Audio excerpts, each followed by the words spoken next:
Good evening, and welcome to the special edition of Generation Gap. My name is Lauren Brown, and this is part 2 in our 3-part series about race. Tonight, we look to interview a highly respected member of Dr. Driscoll's administration about cultural diversity and inclusion on campus. We're joined by Dr. Pablo Mendoza, who is the Assistant to the President for Social Equity. Thank you for being here, Dr. Mendoza. Thank you for inviting me, and just call me Pablo. Okay. So what does it mean to be the Assistant to the President for Social Equity, and what does that title entail? On most campuses, it's known as the Chief Diversity Officer. And the whole idea of my hire by Dr. Driscoll was to try to set an environment on this campus where diversity and inclusion is increasingly appreciated along racial, ethnic, religious, gender, and LGBT lines. And the job entails doing campus climate research, working with different departments around campus to do diversity action plans or develop curriculum around diversity, and then working with our partners in student affairs to make sure that the lived experience of students is welcoming and is not full of stress where they have to worry about discrimination in any way. Okay, so what was your first reaction when you got the news of the offensive photo referring to students as monkeys? My first reaction was, this is really sad and it's very, very unfortunate. And considering where we are right now in the Black Lives movement, Black Lives Matter movement, it's really unconscionable that a student here would feel the need to make something so derogatory so public. So when it came to the students' responses of this, were you surprised? I was not surprised at all. Okay. Yeah, I wasn't either, actually. Do you think this was an isolated event, or does it speak to a larger problem that we have here at IUP?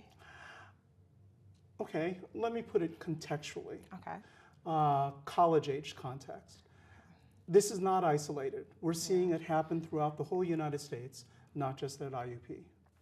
And that speaks to the fact that we have not done decent diversity education in kindergarten through 12th grade. And many individuals may feel empowered to make those statements.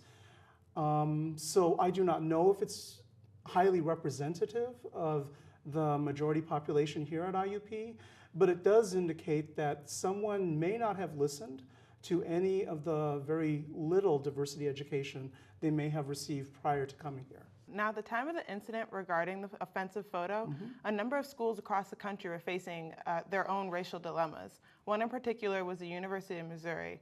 The incident led to the president of the university stepping down. Considering that you were previously worked there, how do you believe the situation would have been handled differently if it had been here?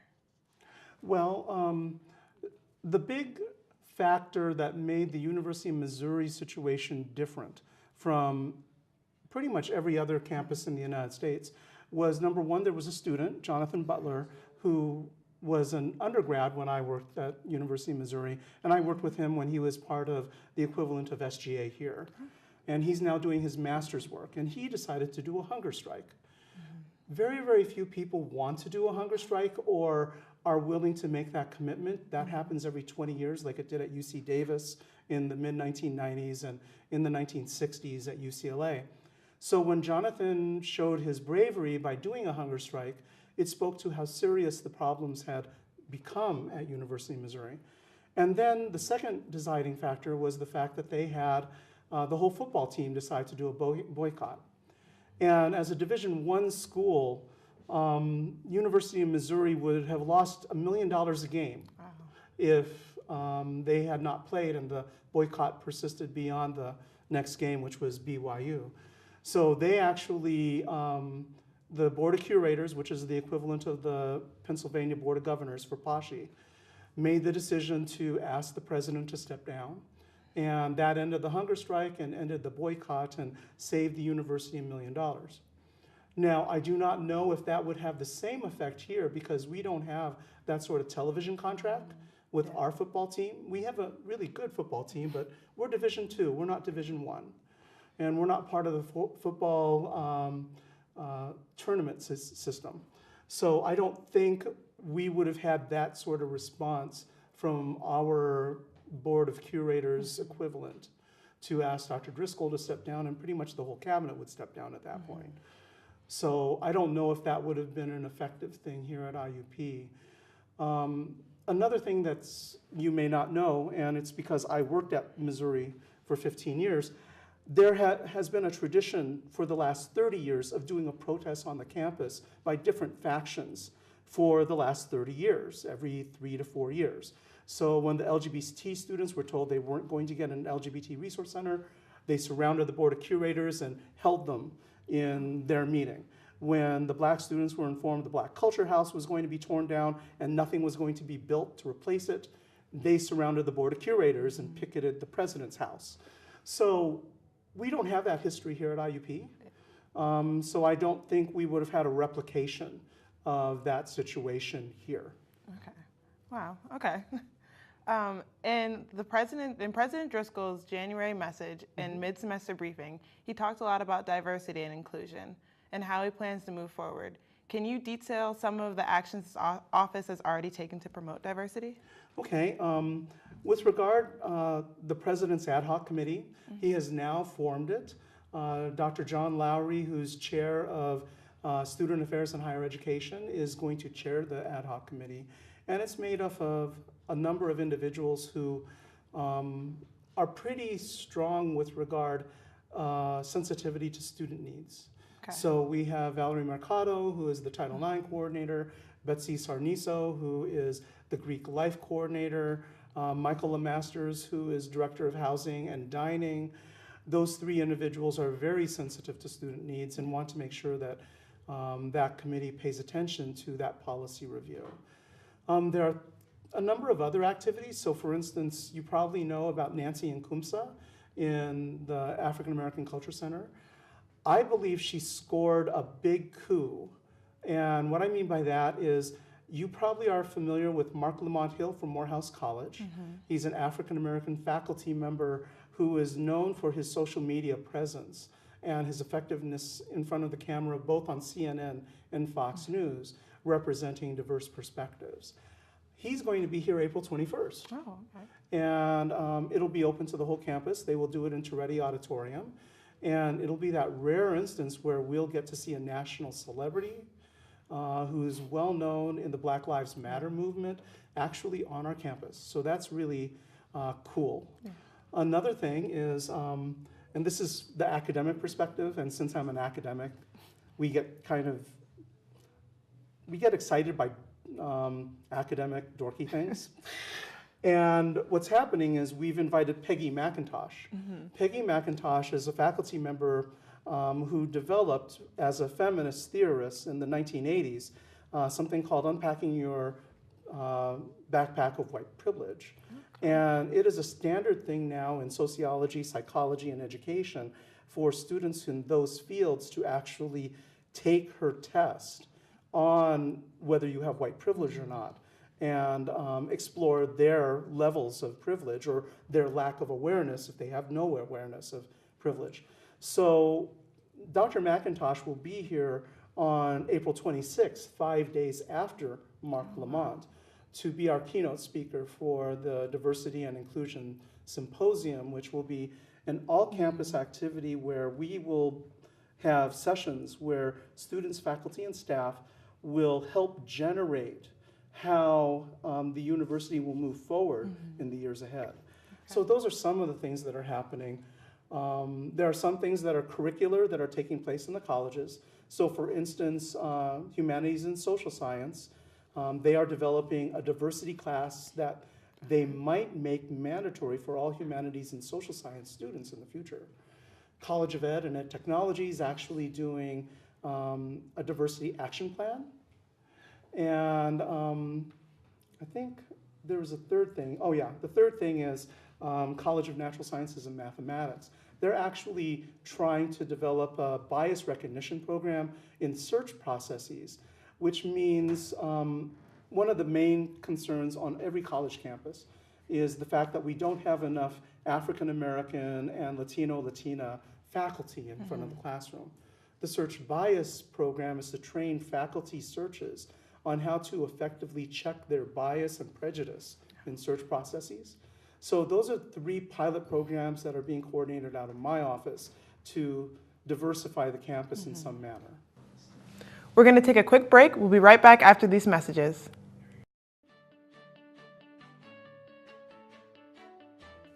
Hey guys, I'm your host, Lindsay. And I'm Brandon, and we're your hosts for Entertainment News Break. We cover weekly news on your favorite movies and television series. And this semester, we're introducing 2 new segments. Don't miss Entertainment News Break every Wednesday at 8:30 on IUP TV, Channel 20. And don't forget to check us out on Facebook, YouTube, and follow us on Twitter at EMB_IUPTV.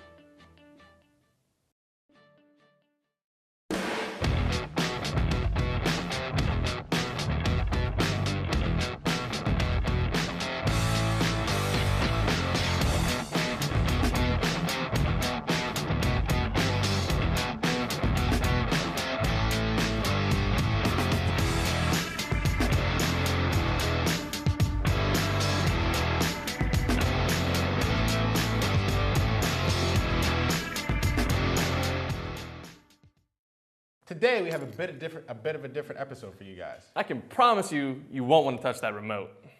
Don't do it, Rockers. Don't do it! Max, you don't even belong on set yet. La, la. Get out of here. Sorry, I got a little been ahead of singing myself. every day, la la la. Jake, not you two. Best show ever. Be quiet over there. Guys, get it together. Anyway, Rockers, just keep watching.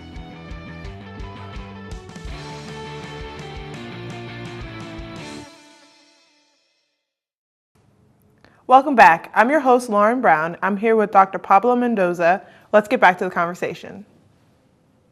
Race is such a complex and difficult issue that a few hour-long conversations might not be enough to fully cover its multiple layers. Would it be possible to require students to take a course related to diversity so that they can get a full understanding of the complicated subject? Well, without going into an in-depth discussion on shared governance and how hard curriculum is to develop, let me give you examples of other places that actually have a course that's required, Okay. if that helps.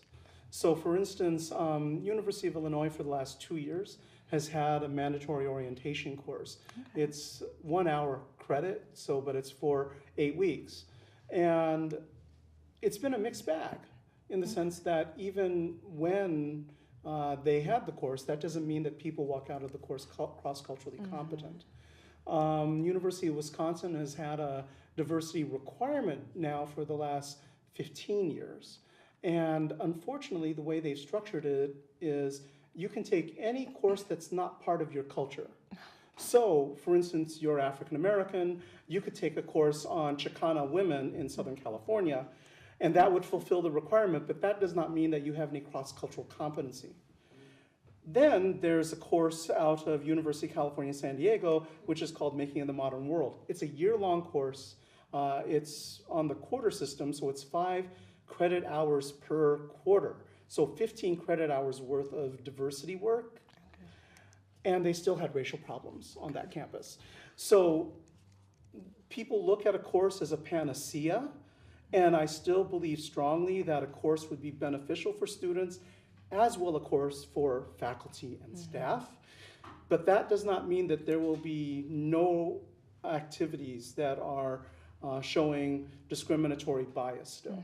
There will still be individuals who will have taken the course and will still act in a discriminatory fashion, whether that be toward LGBT individuals, women, anti-Semitic, or racial. So I think there's still a benefit, but the judgment's still out on that. Okay. Do you think that'd be something that IUP might end up working towards, or is it something that we just might not? I believe that the humanities and social science faculty, who the 3 people involved with that are Erin Conlin, Caleb Finnegan, Melanie Hildebrandt, are wanting to pilot this syllabus next year, and then if it's successful, try to make it a whole college activity in a few years. And then if it's successful at humanities and social science, see if we could spread it out to the whole university. But we're talking about a timeline of maybe 5 years before it gets to the whole university, depending on the success if it gets off the ground next fall. So there's a lot of contingency factors in the construction of curriculum that we have to be aware of. Okay. In the mid-semester briefing, it was stated that President Driscoll will be hosting a symposium on April 26 discussing race, diversity, and inclusion that is open to the entire campus. What topics are going to be specifically addressed? Well, I think I mentioned earlier about Dr. McIntosh. Let me go over the whole day, if that's okay. That's perfect. So we start at 8 o'clock. There will be a welcome by President Driscoll, an introduction by a student of Dr. McIntosh, and then for about an hour, hour and a half, Dr. McIntosh will talk about white privilege and community development, and then answer questions from the whole audience at the symposium. Then we will break it down into 2 distinct sessions. So in the morning will be discussions on how things are at IUP currently and what are the experiences of current students, faculty, staff, and we're actually bringing in Black alumni from both Pittsburgh and Philadelphia to lead some sessions to discuss what's going on. Then at lunchtime, there will be table talks where students, faculty, staff, community members, alums can sit around tables and discuss how they would like to see IUP develop and become more cross-culturally competent. And then in the afternoon, the last session will be something called diversity and respect, where we will talk about how we incorporate diversity and respect into our civil dialogue at IUP. And that will also be led by some Black alumni who actually do this in Pittsburgh currently. So it will be a very developmental day, and that will just be the first step because we intend to, in the fall, do a follow-up activity, whether it be called a symposium or speak out or conference, where we will build on the diversity and respect dialogue and also start doing caucus groups. And we've actually generated a number of speakers we would like to see over the next 4 or 5 years to come to IUP, which I can't divulge because we have no clue whether we'll be able to afford each one of them. But some of the names are highly exciting. Okay. So would students have to register for that, or how exactly would you be able to be involved in it? Okay. We are going to be asking everybody to register. It's free of charge, no cost whatsoever. The registration purpose is for our lunch tabling, so we can actually figure out how many bag lunches to produce so people can actually munch while they're talking. But that's primarily the driver there. And is that on the IUP website? How would students be able to? We have not constructed the IUP website yet. We're getting close because we just got the outline for the day Monday. Okay, all right, that's wonderful. Many minority students that aren't African American feel as though there isn't enough promotion of diversity, whether it's the Latino or Latina community or the Arabic community. There is a want for more cultural appreciation on campus. Will the symposium touch on these issues if possible and offer other possible solutions? It might touch. It depends on how the sessions break up. So what's happening in the morning is we will have multiple rooms, but the same subject will be discussed. Okay. Does that make sense? Yeah. So if, say, a group of Latino students decide to go into one room, they can talk about how they would like to see IUP improve around Latino and Latina issues. The same with our international students from the Middle East. They could, if they wanted to, go into a session that has that topic of how to make IUP a better place, so on and so forth, and generate those ideas in those sessions. Okay. What role will minority organization play towards creating the dialogue for the symposium? Right now, the Frederick Douglass Institute, the Hispanic Heritage Council, the Native American Awareness Council, and this new group called the Racial Justice Coalition for Change, which is a faculty group. All of those groups are faculty-oriented groups, as well as the Women's Commission on Women's Issues at IUP. They're all faculty groups who are helping plan and structure the symposium day. Basically, my role was to help find the speaker and bring people together for the discussion, but we are asking the faculty to structure it, and they're all representative of those different populations. Okay. We hope that through the diverse faculty and through some of the organizations I just named, that we will get students from diverse backgrounds there. And hopefully some faculty will make it where you get a class credit or something like that to attend the symposium, whatever part you can attend. So we hope to have a lot of student representation, but we're still in the place where we're trying to get the advertising up and all that. We'll be right back after one final commercial break. What's up, Indiana? You're listening to WIUP FM 90.1.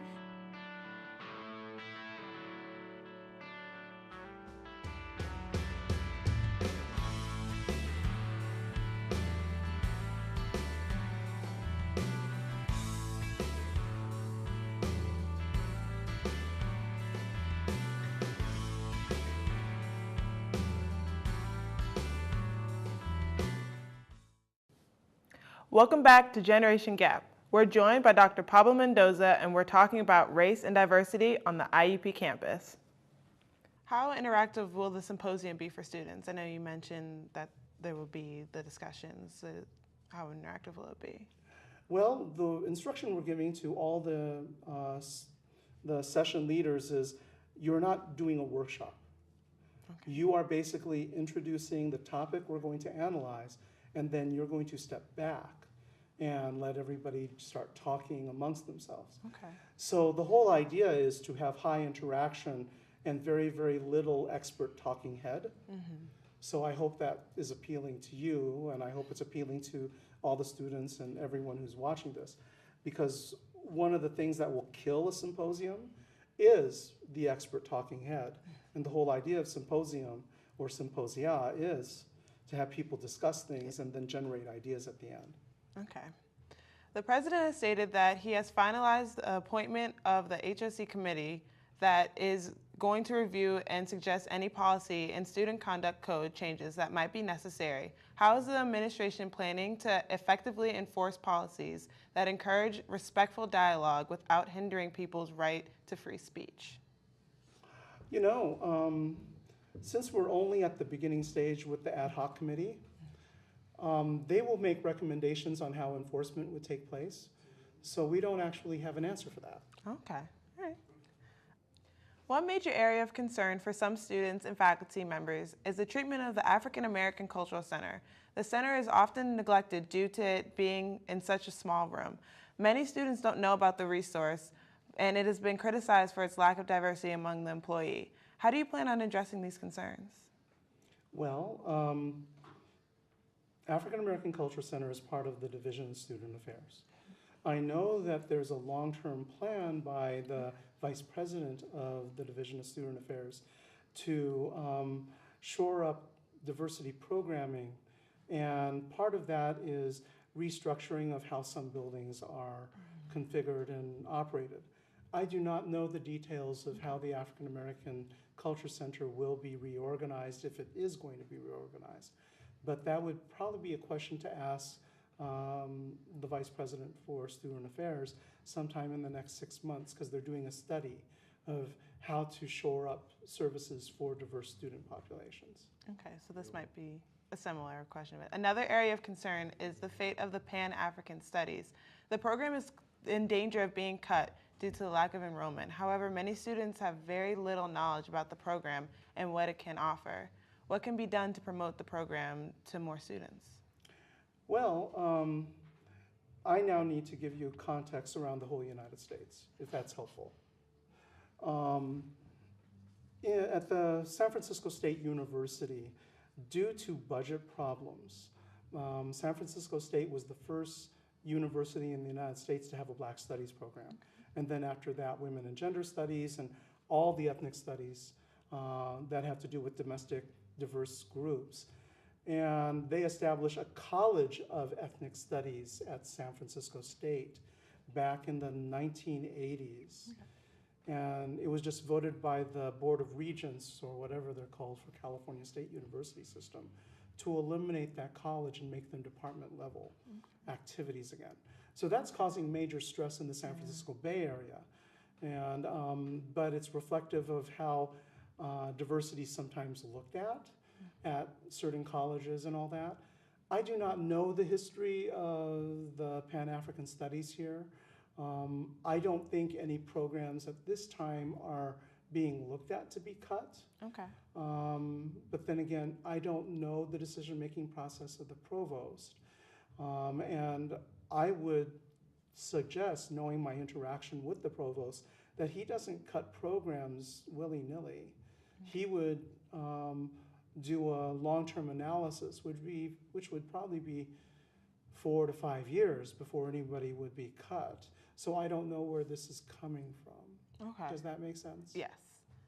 The administration has taken big steps into promoting diversity this year.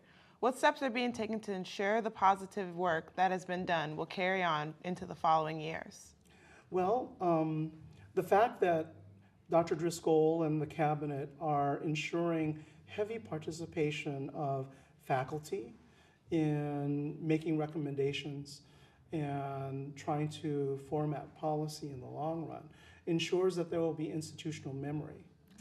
Meaning that if President Driscoll or myself or Provost Moreland were to leave anytime soon, the faculty are the ones who drive curriculum in the end and drive campus culture.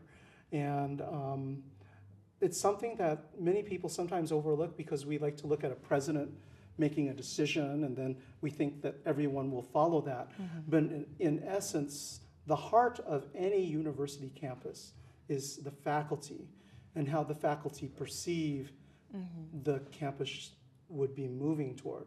And the fact that the Racial Justice Coalition for Change is this grassroots activity of 60 to 100 faculty who want to incorporate diversity in the curriculum actually means that there will be a long-term involvement and inclusion of diversity in IUP's future. Okay. Now, Dr. Mendoza, is there anything I may have left out that you would like to be asked? Well, I just want to say thank you very much for the opportunity You're welcome. for me to come here and tell you about what we're planning. And I hope that the students take the opportunity to see Mark Lamont Hill on April 21st and Peggy McIntosh on April 26th and help plan IUP's future. Okay. That's all we have time for today. I want to thank Dr. Pablo Mendoza for joining us. Stay tuned for next episode to watch the finale of Generation Gap's 3-part series of the racial climate here at IUP. Thank you and good night.